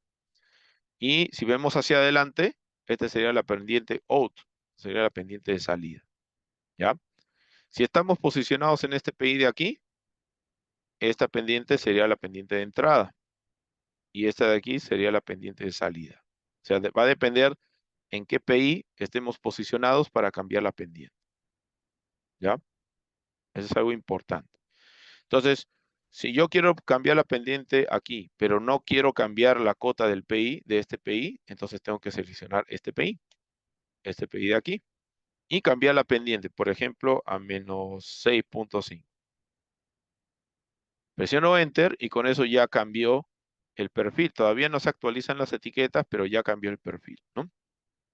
Podría ponerle un poco más, por ejemplo, menos 5, menos plano o quizás menos 4, ¿no? Ahí podría ir planteando un valor de perfil, ¿no? Esa es una forma de editar. ¿Ok? En esta tangente vemos que hay más de 8, ¿no? O más de 7. Entonces, nos podemos posicionar en este PI de aquí, en esta curva, o también en este de aquí. Va a depender, ¿no? Si yo me posiciono en este punto de aquí, voy a cambiar la cota de este PI, porque al disminuir la pendiente voy a subir este PI o lo voy a bajar. Si me posiciono en este PI se va a mantener fijo y este PI es el que va a subir o va a bajar dependiendo de qué valor de pendiente le dé, ¿no? Entonces, ¿dónde me convendría posicionarme? Quizás me convendría aquí, ¿no? Me posiciono aquí, en este PI hago clic y voy a cambiar qué pendiente, la de entrada o la de salida. Sería la de entrada, ¿no? Que para este PI, esta pendiente de aquí es la de entrada. Entonces, busco aquí donde dice Grade In, pendiente de entrada. Selecciono y le pongo, por ejemplo, menos 6. Al ponerle menos 6, vemos cómo efectivamente este PI donde estoy posicionado se mantiene fijo y el otro PI cambia. ¿Ya? Presiono Enter para que se actualicen las etiquetas. Otra forma sería abriendo este panel general, panorama. Si hago clic, abro el panel general y ahí también vemos todos los PI verticales, ¿no? Con cada uno de los PIs y sus pendientes de entrada y salida. ¿Ok? Voy a reducir un poquito el tamaño de esto. Ustedes pueden ver por aquí. Yo cuando me posiciono en un PI, por ejemplo en el PI 3, se ve cómo se resalta un triángulo verde, ¿no? Para que el programa ahí me va a indicar en qué PI estoy posicionado. Entonces aquí, por ejemplo, si estoy posicionado en este PI, puedo cambiar la pendiente de salida. ¿Cuál sería la pendiente de salida? Sería esta de aquí. Esta sería la pendiente de salida. Para este PI, ¿cuál sería la pendiente de entrada? Sería este de aquí. ¿Ya? Entonces yo, por ejemplo, aquí en la pendiente de salida le puedo poner menos 7.5. Y cambia esta pendiente de aquí. Por lo que este PI cambia de cota, ¿no es cierto? Ahí está. También puedo cambiar la pendiente de entrada. Por ejemplo, me voy a posicionar en este PI de aquí. Entonces hago clic en el PI 6, ahí está en el PI 6, y voy a cambiar la pendiente de entrada, ¿no? En vez de menos 6.36, le voy a poner menos 7.5. Listo. Entonces, ahí vemos como ya, a partir de este PI, la pendiente de entrada cambia de pendiente, por lo tanto, este PI de aquí, de esta curva, también cambia de cota. ¿Ok? Presión escape y listo, ¿no? Ahí tenemos los cambios. ¿Qué más tenemos en este panel? Tenemos también el tipo de curva, si es cóncava, convexa. Tenemos la longitud de curvas verticales que automáticamente, utilizando el comando de creación de perfiles, le ha asignado los valores de K. Su equivalente en curva circular, esta curva vertical tiene un equivalente a una curva circular de un radio de 1000. ¿Ok? Bueno, si fueran asimétricas, acá habría una longitud 1 y una longitud 2, ¿no? Pero como todas son simétricas, solamente hay una sola longitud. ¿Ya? Entonces, nosotros lo que vamos a hacer es, vamos a diseñar el perfil, vamos a afinarlo un poco. En algunas partes quizá ya no sea necesario la curva vertical. Por ejemplo, aquí vemos de que aquí podría estar en corte y relleno, ya en esta zona, porque es ondulada. Entonces, el relleno podría ser factible que se asiente sobre el terreno, ¿no? Así que podría ser corte relleno aquí. Pero en la zona accidentada que está más adelante, en esa zona accidentada, sí sería más factible que el corte se realice debajo de este nivel, ¿no? Para que no se cuelgue el diseño. Entonces, vamos a seleccionar el perfil. Lo que voy a hacer es elevar este PI de acá. Lo voy a elevar. Siempre se recomienda colocar los PIs en una progresiva entera o en una grilla entera, ¿ya? ¿Ok? Voy a escapar. Un momento. Selecciono. Voy a quitarle el offNAT y vamos a mover. Por ejemplo, lo voy a mover más o menos por aquí, ¿no? Vemos de que al moverlo en esa zona, para que pasen más o menos en un promedio de todo este terreno, incluso puede estar un poquito más arriba, ahí, no es necesario este PI, ¿no? Entonces, para eliminar este PI, simplemente hago clic en este icono de aquí, eliminar PI, y presiono un punto cercano a este PI para eliminar. Presiono Enter y ya está, ¿no? Ya se actualizó ese tramo tangente. ¿Ok? Acá vamos a tener un corte más o menos alto.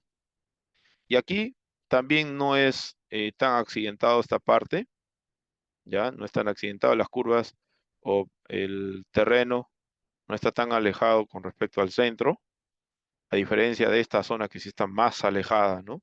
Ustedes lo pueden ver, ahí está bien alejado, pero aquí no está tan alejado.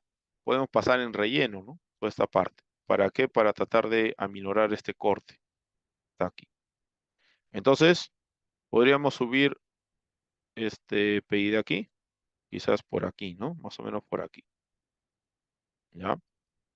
En esta zona vamos a tratar de pasar por debajo. Vamos a tratar de agregar un PI. Con esta herramienta agregamos un PI por aquí. ¿Ok? Para tratar de pasar por esta zona. Más o menos ahí. Habría que disminuir esta pendiente. Mira, aquí tenemos menos 9. ¿Cómo disminuimos esta pendiente? Bueno, podemos retroceder este PI de aquí. Un poco más atrás.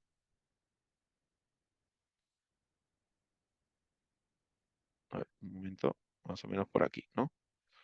Para que esta pendiente trate de disminuir. Pero si se dan cuenta, este PI con este ya casi se están juntando. Entonces, mejor solamente ponemos una sola curva vertical aquí. Vamos a eliminar esta de aquí. Y esta de aquí lo vamos a correr más atrás, ¿no? Más o menos por ahí. Seguimos teniendo menos 8, todavía sigue siendo alto. Vamos a retrocederlo un poco más. Ahí tenemos 7. Más o menos por ahí. Y 7.6. Acá vamos a subirle la rasante un poco. Ahí tenemos 7.38. Ahí podría ser quizás 34. ¿No? Ya, vamos a tener que subirlo más. Ahí tenemos ya casi 7 o más. Y ahí tenemos ya menos de 7, ¿no? Listo. Entonces, forzosamente para tratar de evitar demasiado corte, tendríamos que pasar así, ¿no? De esta forma, ¿ya? Y en esta parte, bueno, aquí tendríamos que diseñar un muro de contención, ¿no? Porque en esta parte ya se está colgando nuestra vía. Se va a colgar. Una parte seguramente va a estar así. Una parte del diseño va a estar así y otra va a estar de esta forma, ¿no? Como este terreno es accidentado, acá vamos a tener que implementar algún tipo de contención, ¿no? Un muro de contención por acá, ¿ya? Así que vamos a pasarlo así, ¿no? De esa forma. Vamos a ir colocando los PIs en valores enteros. Para eso abrimos aquí la vista general. Vemos este PI de aquí.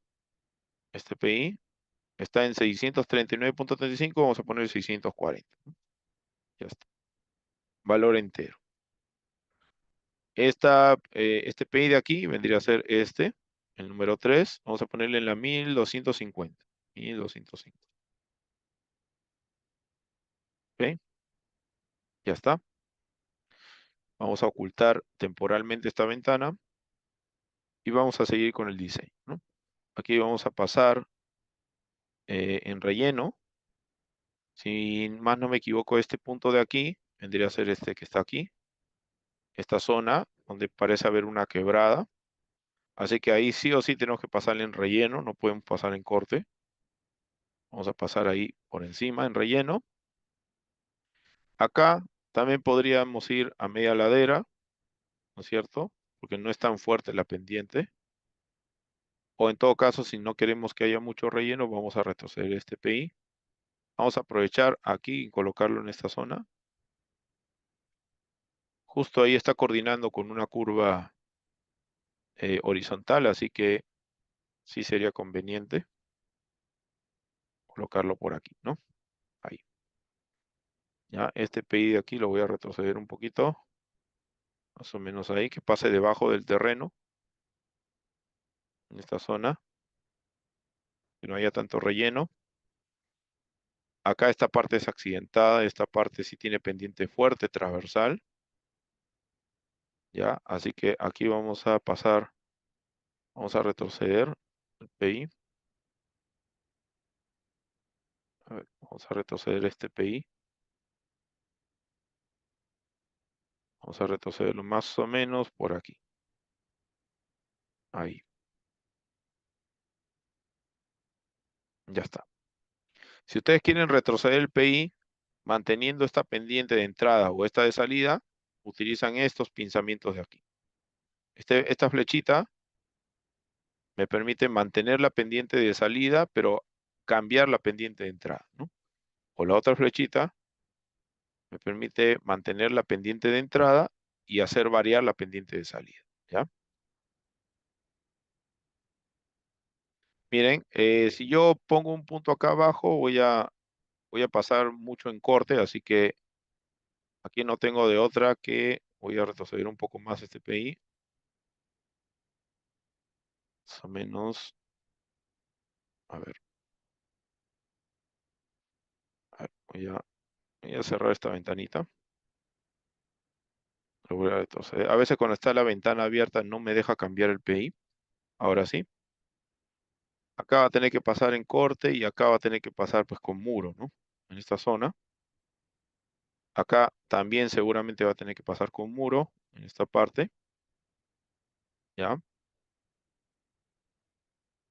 A ver, aquí podemos, para que no sea tan alto el muro, ¿no es cierto? Acá sí puede ser relleno, porque no está tan distanciado, ¿no?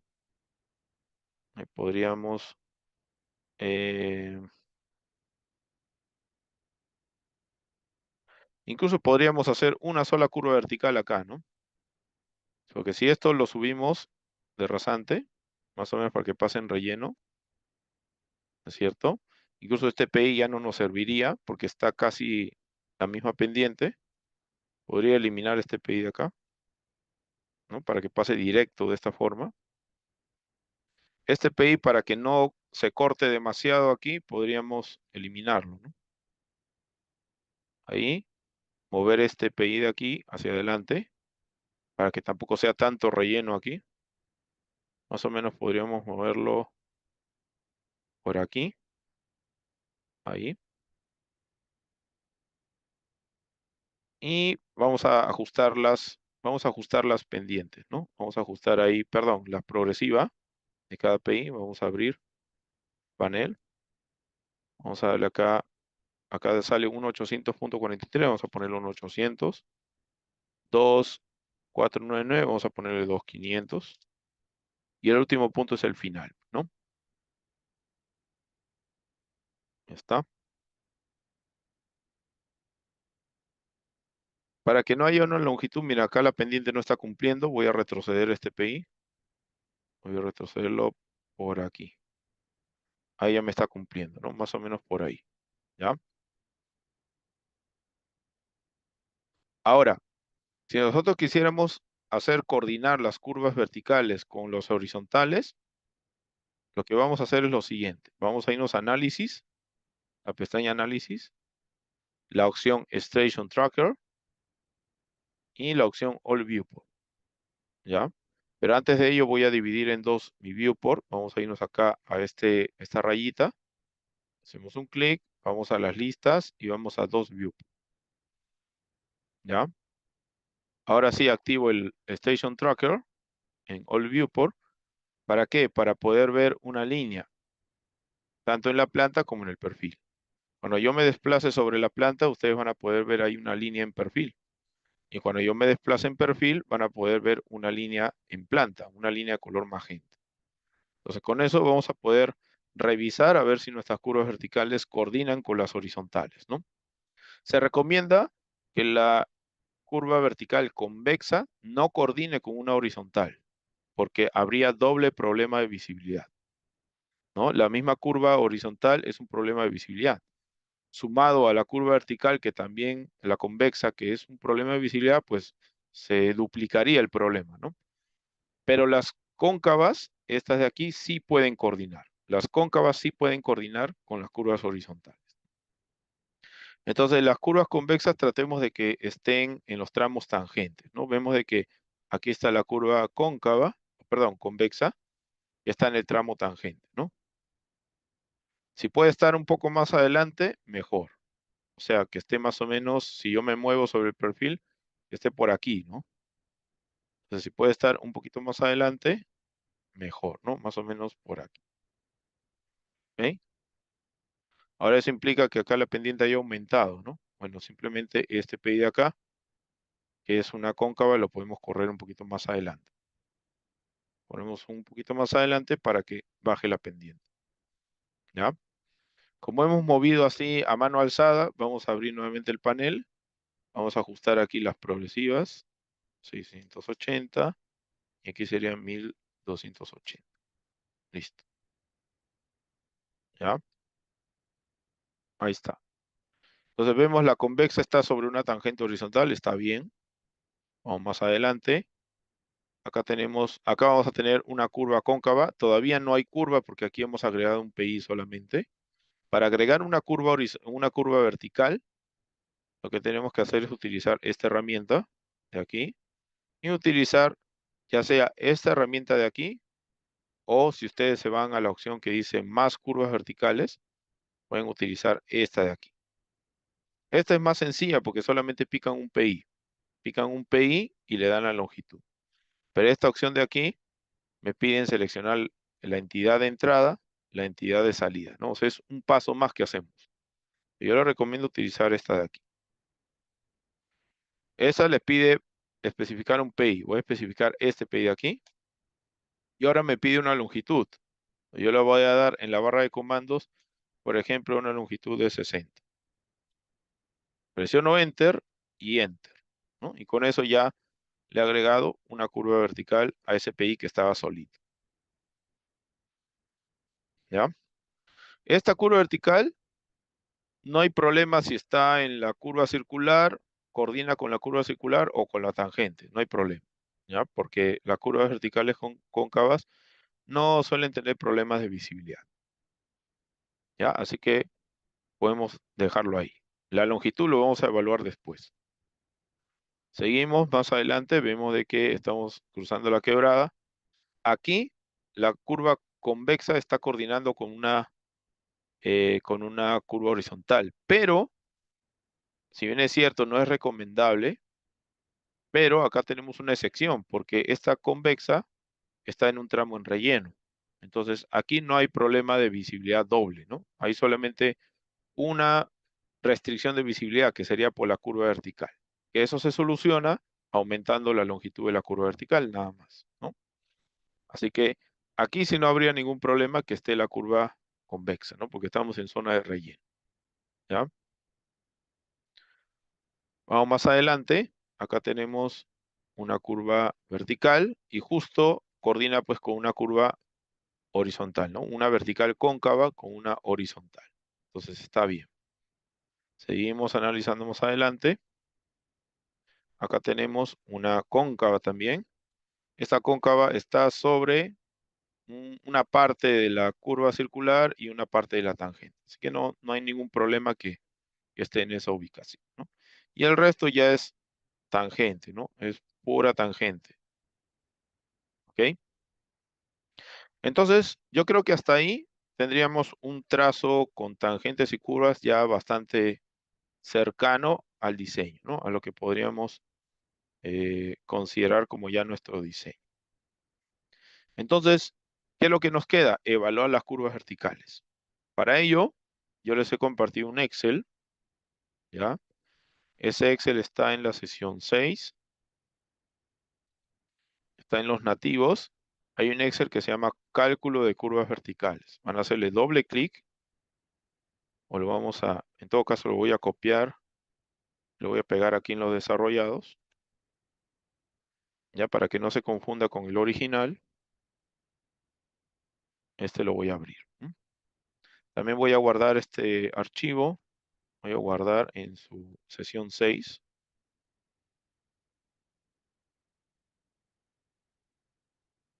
Aquí en los desarrollados, vamos a poner perfil rasante 2.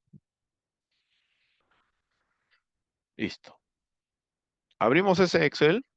Aquí tenemos una hojita de cálculo sencilla en donde tenemos un cuadro en donde aquí nosotros verificamos nuestras curvas verticales.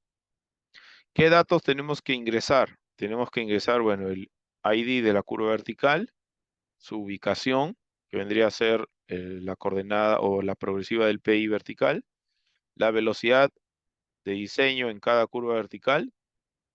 Tenemos que ingresar la pendiente de entrada, el P sub E, la pendiente de salida, ¿no? Que en el Civil 3D sería el slope in o el grade in, y este sería el grade out.